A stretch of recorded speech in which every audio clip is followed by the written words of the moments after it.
Hello, everyone. Welcome to the Revenue Growth Architects podcast. It's Chrissy here with Xander and Charlie. And today we're celebrating. It's our 200th episode of the podcast, which is a huge feat. You know, most podcasts never even make it past episode 3. So we're in it, still going since 2019. So I still remember when I was like, it's not a good idea to do a podcast. We shouldn't do it for a while. And then you convinced us to do it. And now we've done 200 episodes. So well done for getting us to do it. Yeah. And Xander, from listener to co-host, you know, wild journey, evolution. Yeah. There, so. Yeah, absolutely. I feel like right around 100 is probably when I started listening. So yeah. Because of that, today we're going to do more of a fun episode. And we, in the past, I think on the 100th episode, we had like our top tips for 2022. But this time we're going to have you guys learn from our failures. And actually, I really like that concept because I feel like it's just true. Like, I feel like once you've had a big mistake or failure, you're more likely going to learn from that than having not. I mean, I think most operators, especially if you did campaigns early on, you made enough mistakes. You're like, I check things 5 million times, you know, and then you never make them again. But I've listened to podcasts where it's all about learning from people's failures, or I think there's this thing called like the Failure Museum or something from a VC and talking about all the startup failures. I just think it's really fun. So we're going to talk about our biggest oops, failures, mistakes, leadership wise, or just in our role of marketing ops or revenue ops. So who's brave enough to start with theirs first? I can start with my moops, and it's a very familiar one. At the end of the day, I just want to mention that if you're not failing, you're not pushing yourself enough, and you're not taking some risks, and you're not taking some chances. So never be afraid to talk about those mistakes. This one is one that probably other people have had, but I actually got into marketing operations more from the sales operations and Salesforce side because I was a business analyst working on Salesforce projects, primarily partnering with the sales ops team. But I had done enough funnel projects and lead scoring projects and things supporting the marketing side that eventually, when I made my move into marketing operations, I had all the foundational work, really a lot of good experience, but campaign ops was brand new for me. And I always had somebody on the team who did the primary work when it came to campaign operations, or we had it outsourced with an outside agency. But I remember that there was one day that we needed to send out a message to, I think that we had like 250,000 small business customers that we had to send a product message to. And we were leveraging Marketo to send that message out. So the entire day was basically dedicated to coordinating with our BI team, pulling down all of the data. It was a lot of new people in the database that had to come in. So we were trying to make sure that they weren't getting messaged and all of that through like nurtures and things. And so I just remember being very tired, and it was an all day endeavor. I was working. It was 7:00 at night, and we were finally ready to go. Nobody else was working. Everybody else went home, and they were like, all right, Xander's got this. He's going to do the launch. I had checked the list 100 times. Felt really good, sent it out. It was an operational email, sent it out to 250,000 customers. I packed up my bag and I started walking back to my car. And I used to park across the bridge in Minneapolis. And I remember being outside, and you know, when you have that moment where you realize like, oh no, I made the mistake. And you can like visualize that mistake, and then your stomach sinks. Like, that hit me in the middle of my walk. So I ran to a Starbucks that was at the end of the block, and I like hopped onto their network. It was closed. So I was just like, I'm sitting outside. It was a cold, like fall evening in Minnesota. And I like pull out my laptop and I check the email, and the list was great. The test email that I forgot to replace with the real email was not great. And so that entire send went with placeholder text that had really, like, it wasn't bad placeholder text. It could have been worse. It could have been, you know, jokes and things like that. But it was really old messaging of like things that we weren't even selling anymore, and like, make sure to replace this here. And it was so bad. So I remember I called the head of the team and I was like, I'm so sorry, Matt. I can take care of this. You know, I'll send out an apology. I'll do whatever. And he was like, it's very late. Nobody's checking their email. We can address it tomorrow. And something that I really appreciated, this is very uncommon because I feel like if I had sent this to most marketers, they would be like, oh my goodness, fires ablaze, right? But he was like, Xander, we're going to get a 10% open rate. And I was like, I've never heard somebody actually like set that example as the one that's the owner, right? And he's like, so out of those 10%, yes, it's embarrassing, but he's like, you didn't break anything that you can't recover from. And so what I learned from that is something that is really helpful of like mistakes happen.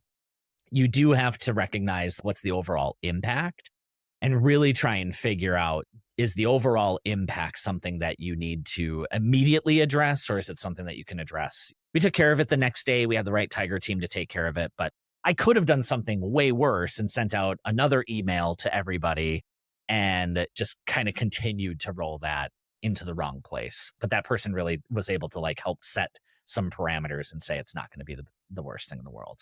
But yeah, that was my first time, and I kid you not, my first time hitting send on a campaign. Oh, So no. That was your first. Oh, no. I learned my lesson in a big way. I mean, are you even mopsing hard enough if you haven't made a big email mistake like that? You know? But being your first email out, that's some real baptism by fire kind of issue. Yeah. You get a little trigger shy when that's your first mistake. So how paranoid were you after that with every send? Because I feel like after you have that, I think it gives you the healthy amount of paranoia to send again. And then now it's much less likely to make that mistake after you've made a mistake. Yeah, when you make a big mistake like that, you really get your QA processes in place. You really share that with your team. Like I say, I mean, almost everybody's probably made these mistakes. It's just a numbers game. How many people have made that mistake on their very first one at that scale is maybe the differentiator. All right. What about you, Charlie? My one is actually a bit less MOPS related. Is that okay? Yeah. And it's arguably not even my fault, but it taught me a valuable lesson. In my first proper job in tech, I feel my title was like marketing assistant or something. And my boss at the time had to take an extended leave right when we were organizing our big customer conference for this tech company I was working for. So I had to step in and basically help run this conference, get all the invites out, sort out the hotel, basically setting everything up and getting it all done. And it actually ended up being pretty good. And like, there was a lot of customers there. Everyone was very happy. All the leadership were very happy. And at one of the kind of the closing, they had like a dinner / kind of speeches closing event on the last night. They were going through and kind of the agenda was set. They were going to do some like kind of wrap up speeches, kind of what people had learned. There's like, I can't remember how many people there. It wasn't massive. It wasn't thousands. It was in the maybe hundreds, like low hundreds or something. And I was sat at the back, feeling very happy with myself that I'd helped organize this. And it was like early in my career and I was getting a lot of, well done. This was great. Like, great job doing this kind of thing. Out of nowhere, one of the presenters who was talking through the event was like, oh, and I just want to call out Charlie Saunders for organizing this event kind of last minute. You did a great job. Do you want to come up on stage and tell us all about how you did it? I was also on the graduate program and talk about the graduate program. And I was completely caught off guard. I hated public speaking. So I started sweating, shaking. I was like, okay, like you can't say no, right? So walked up onto the stage and just bombed. I still feel embarrassed and cringe, and I just hate myself for it because I was just mumbling over my words, didn't make sense. It was just brutal. And I went from being like, I'm great, I organized this thing, to just, my God, it was just, I still have nightmares about it. And honestly, I think it gave me like a fear of public speaking that I probably still have today. Like it just really, kind of like the first time, your first time running the send, you had an issue. So my first time on stage in like this kind of capacity, and it just was terrible. But what it taught me was just kind of always be prepared for that moment. Like have a talk track. If you're in any situation where maybe there's a public speaking situation, or like maybe you're not actively participating, or you might have to, have some kind of talk track down just in case. So taught me a valuable lesson, probably still have trauma from it today, honestly. But yeah, just ultra cringe. Oh man. My moops isn't that, but I did have one time early on in my career, we did like a Toastmasters training kind of thing. I bombed it, like literally. And it was when I was at Marketo in front of everyone, and I just like was choked up. And it reminded me of when I was in drama in high school and I tried doing like it, and I just would get up on stage and I would lose it. Like I couldn't remember anything. It brought me back to that moment. But it was a learning lesson over time that I had. I thought, oh, I'm horrible at public speaking. But they were having us memorize our speeches with the Toastmasters. And I'm good at memorization, but not when I have nerves. But I learned over time, okay, I shouldn't try to memorize a script because the moment I like miss one word, it throws me off and I crumble. So now I know, okay, when I go into public speaking situations, I actually don't over prepare. I just have my general outline of what I'm going to say and things like that. And I'm way more relaxed. And so it was just like a learning for me of like, okay, it's just not your style. Just because it's someone else's style of like getting people to do well in public speaking doesn't mean it's my style that works for me. Do you think that is though now, because of this, the times when you are speaking publicly, you're speaking about things that you've just spoken about so much now that you don't need to prepare?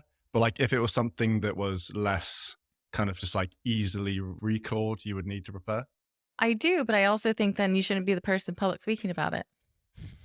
Yeah. Fair. Which also to me, like, is it what the weird thing about those Toastmaster things? Because I agree, like, I think they made me talk about some random topic, Right. and I'm like, how can I speak eloquently to this, even though you just gave me like a script to memorize and you can compare?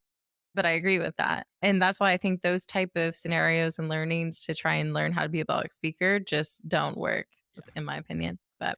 Yeah, my presentation on Madonna from 6th grade was not nearly as good as my presentations on funnel assessments. So, Well, Xander, with your acting background, have you ever had that fear or issue, or have you always been naturally okay with being up on stage? I feel like I actually could have done a better job at public speaking had I prepared a little bit more, because it always came really naturally to me. I mean, my background, I was a theater kid growing up, in speech, all of those things. So I felt like I could always get in front of people with very little preparation. And then I'm like, wow, what would have happened if I had been like a little more prepared? I'm kind of similar to Chrissy, like give me my talking points and then let me kind of riff off of that. But I remember very vividly a time when I was doing a play and completely lost my lines, and then looked around the table. We were playing poker in this scene, and everybody else except for one person lost their lines. That was the worst. Oh no. I mean, we all kind of looked at each other and then just like sweats bulleting. And then like the one guy was like, okay, I guess I'll just carry this whole scene. Not a good feeling. So it happens to the best of us for sure. Oh man. Yeah. All right. My early career moops, and it was while I was working at Marketo in the early times. I think we talk about a lot on this podcast that people probably know. I worked at Marketo when it was a young company. I was like their second marketing ops person.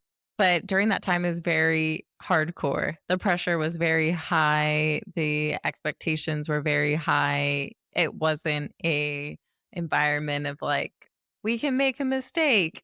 Not at all. And granted, it worked really well for them, but it was a very tough environment to kind of learn on the job and things like that. So I think by that time I had another person on my team or a few people or something, but we were redoing like our scoring model. And back in the day, like in order to actually get data to score demographically, we didn't have all these like fancy Zoom infos. We had to actually like go and source that data.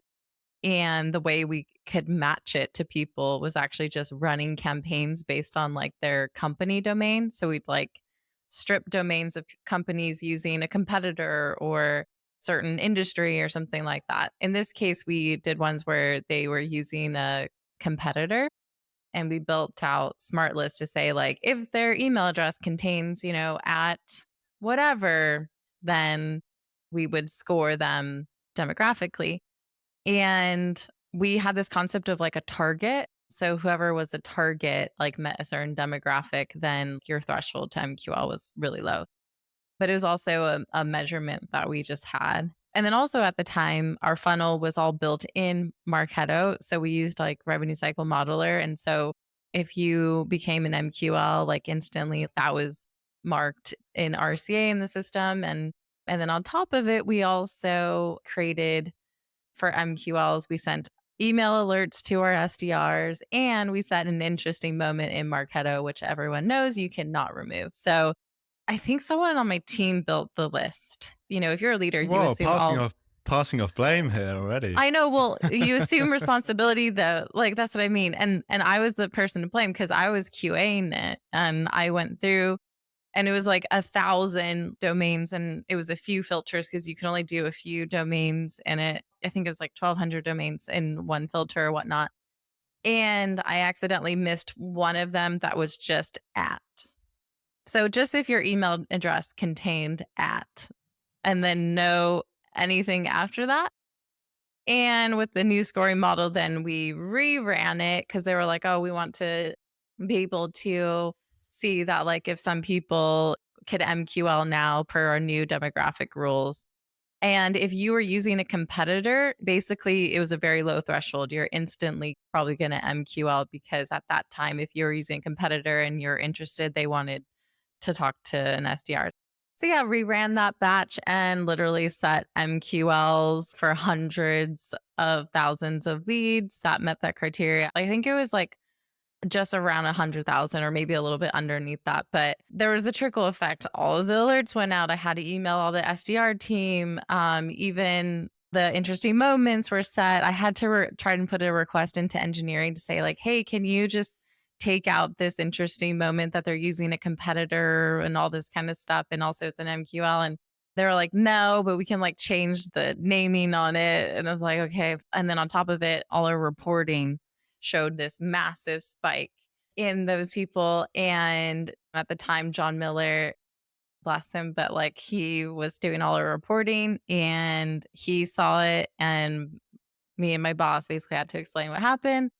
From then forward, like he would even be in like meetings showing our metrics. And then he'd be like, oh, sorry for the blip on this month right here. We had a mistake internally. And so I feel like I was just like, usually you have your mistake and then it goes away. Anytime it was like a public like meeting, I was reminded about that mistake and it just killed my soul. So after that, with any like smart lists or filters or anything that have like domains, I copy and paste them in, copy and paste them, double check. And I think that's why even today I'll like find mistakes on things that people have in lists because I'm just like so paranoid about it. But well, yeah, rumor has it they're still reporting on those now. They're still it still gets brought up in board meetings. Oh my gosh, later. It was I was just gonna ask, did they update the interesting moment to say Chrissy was here? Is that what that looked like? Yeah. It was Chrissy's mistake.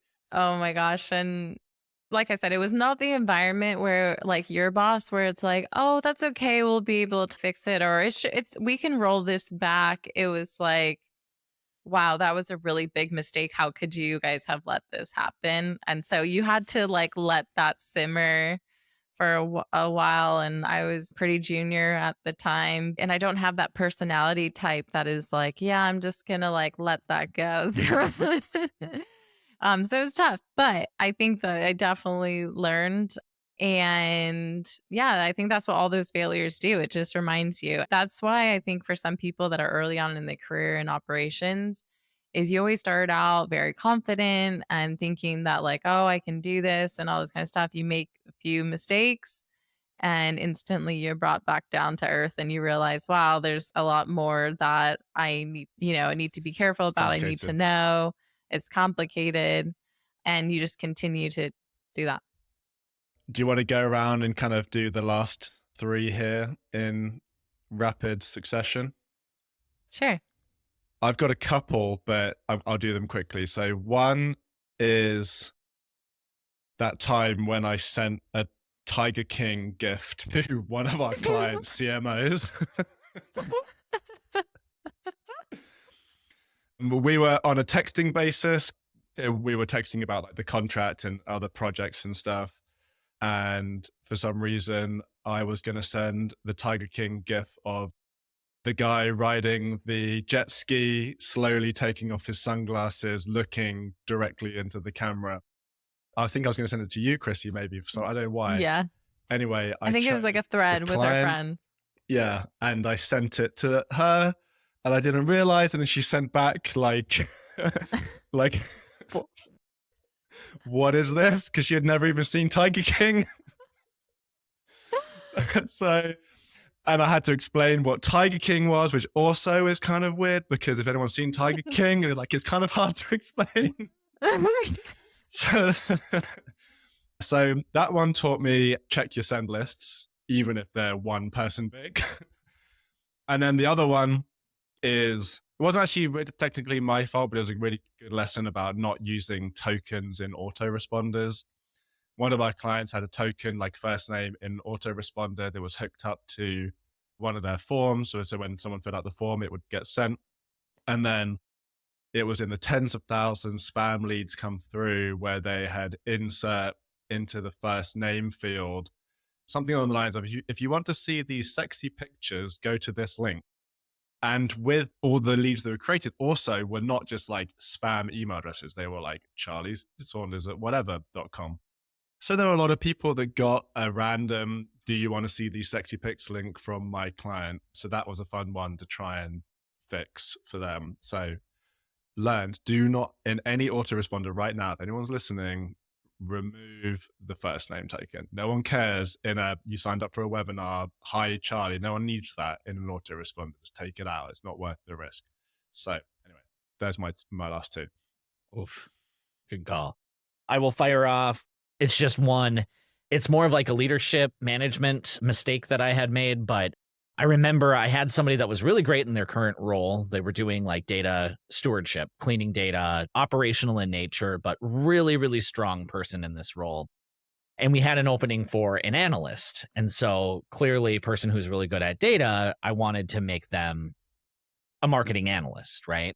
And I was working really hard to get this person a promotion internally, kind of making that happen. And ultimately, they moved into that role, but it wasn't the right fit. Like they were really good at the operational side of things when it came to governance and all of that. But it's a whole different set of skills on the marketing analytics side. And so then it turned into like I had this really top performer who then was not performing at the same level, having to do performance plans and ultimately having to part ways. And it was somebody that I had so much respect for. And I felt like what the mistake was is that I forced that change. Of course, they were excited. They wanted to have a promotion and all of that. But I forced that change before it was ready. That was 100% on me. That fit did not work out. And I took that very, very seriously. That was definitely one of my lowest moments as a leader and as a manager. The lesson learned and that I take in with the team that I have now and that I recommend to any other leaders is finding those opportunities for people to grow in their career is really important. It's part of your job is to help other people grow, but give them those opportunities to do that new role before you make that change. Because had I had the right progression plan for them and not force them because we had an opening and we had an immediate need, we probably would have noticed before we made the change, like, this actually isn't a fit. Let's try something else. And that person would have still been in a very strong position at the organization. And so I always say, like, do not force your team progression. It's very easy to do when like new leadership comes into place because the new leadership is going to come in and say, okay, we have some new positions that I want to have. Is there anybody internally? But like make that a part of their career growth and think about that very, very specifically. So I know these are conversations I'm always having with my team of, okay, you want to do that. Let's find some stretch assignments for you to do while you're in your current role. So that way we know that both of us know it's going to be a fit from a skill perspective, but as well as like an interest perspective. So definitely something that's really important. Yeah. Chrissy was actually the one that I attribute hearing that from first years ago, that for someone to move, like to get promoted, they should be partly doing some of that job before Mhm. getting promoted in there. And I think definitely for the reason that you said, kind of like Mhm. test out if they're ready. Yeah. Yeah. So I think it is something that gets overlooked a lot, but I think is Mhm. actually pretty important. I think that's one thing too, is like maybe like letting that person have control of their career. Cause I also had something similar where I had someone who had previously worked with me. I really wanted to hire her at a new company. I forced it through. I was really pushing for it. I even had to go to the CEO to try and get her like more pay. And then we were at like the final finish line. And then she pulled out. And I felt very embarrassed at the time because like I had to go all the way to the CEO. My boss was pretty like upset about it. And I was like, you know what? I think I pushed for that more than she actually wanted the job. And that was a learning for me. Like I should have wanted that person to be more interested in it than me just like feeling like, oh, this is a perfect job for this person. Cause it wasn't at the end of the day, like if they don't want it, you know? So yeah, just like another kind of adjacent thing, like the person really needs to like be the person making that decision rather than us or as a leader making that decision for them. Mine, I'm going to do really quick.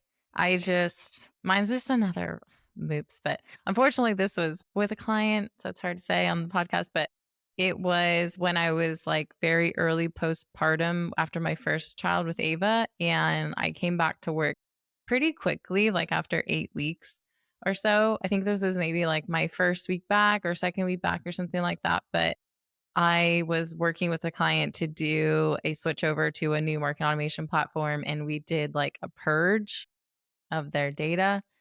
And I screwed up some of the like filtering for like who we should probably purge and delete. And I deleted a bunch of people that were valid.